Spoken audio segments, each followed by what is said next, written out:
جماعم party کی طرف سے ہمارے پارٹی کے M L As, M L Cs اور میں خود کمشنر پولیس حیدرآباد جناب سی وی آنند صاحب سے ہم ملاقات کیے اور ان سے ہم ایک ریٹن ریپرزنٹیشن دیے جس میں ہم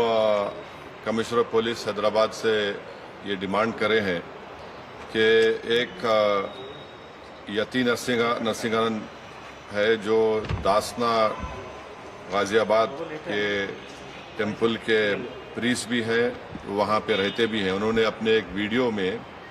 ایک سپیچ میں انہوں نے prophet Muhammad peace be upon ہم صلی اللہ علیہ وسلم کے بارے میں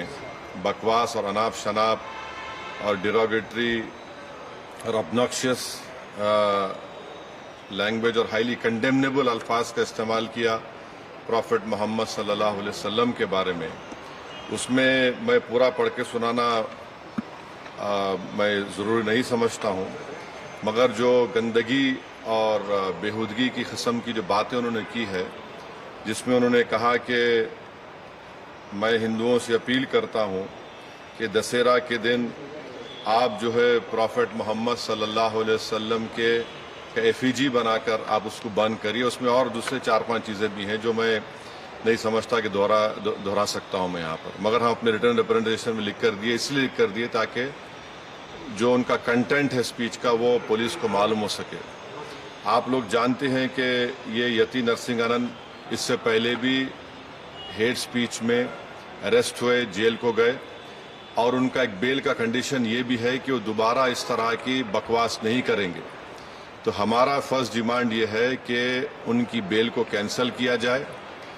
صرف کیس رجسٹر نہیں ہونا چاہیے بلکہ ان کو اریسٹ ہونا چاہیے۔ اور ہم لوگ ہمارے ریپرزنٹیشن میں سپریم کورٹ کے اس ججمنٹ کا کوٹیشن بھی دیے جو سپریم کورٹ نے، آنریبل سپریم کورٹ کے ڈویژن بینچ نے سول نمبر 943/2021 میں کہا کہ سپریم کورٹ نے کہا کہ سو موٹو ایکشن لینا جب کبھی کوئی ہیٹ سپیچ دیتا۔ دوسرا سپریم کورٹ نے کہا کہ any hesitation to act in accordance with this direction will be viewed as contempt of this court and appropriate action will be taken against the erring officers۔ تو ہم یہ judgment کا بھی حوالہ کمشنر پولیس حیدرآباد کو دیے۔ ہم امید کرتے ہیں کہ امیڈیٹلی ایکشن لیا جائے گا، اور ہم سی پی سے ہمارے ریپرزنٹیشن پر کمشنر پولیس نے حیدرآباد سائبر سیل کے سینئر موسٹ آفیسر کو یہ آرڈرز دیا ہے کہ سائبر سیل میں اس کا کیس رجسٹر کرے، اور ہم ان سے یہ بھی ریکویسٹ کیے کہ جتنے سوشل میڈیا پلیٹ فارم پر یہ جو بکواس اور بےہودگی اور جو گندگی کی زبان اس شخص نے استعمال کی ہے ہمارے رسول صلی اللہ علیہ وسلم کے خلاف، اس کو ہٹایا جائے۔ تو انہوں نے کہا کہ وہ سوشل میڈیا پلیٹ فارم کو بھی وہاں پر جو ان کا پروسیجر ہے اس کے تحت ان کو بتائیں گے، چاہے وہ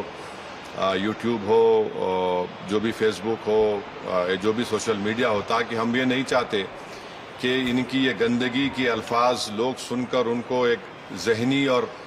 قلبی تکلیف بھی ہو رہی ہے، اور تو ہم امید کرتے کہ وہ بھی ہوگا۔ اور تیسرا، ہم عوام سے اپیل کر رہے ہیں کہ آپ پرامن رہیے، قانون کو اپنے ہاتھ میں مت لیجیے۔ یقیناً ہر مسلمان کے کوئی دلی تکلیف اور ہمارے جذبات کو ٹھیس پہنچی ہے، اور ہم بار بار سب سے کہہ رہے ہیں کہ آپ کرٹیسائز ہم کو کر سکتے آپ، مگر آپ اس طرح کی زبان ہمارے پرافٹ محمد صلی اللہ علیہ وسلم کے بارے میں استعمال کرنا غلط بات ہے بالکل۔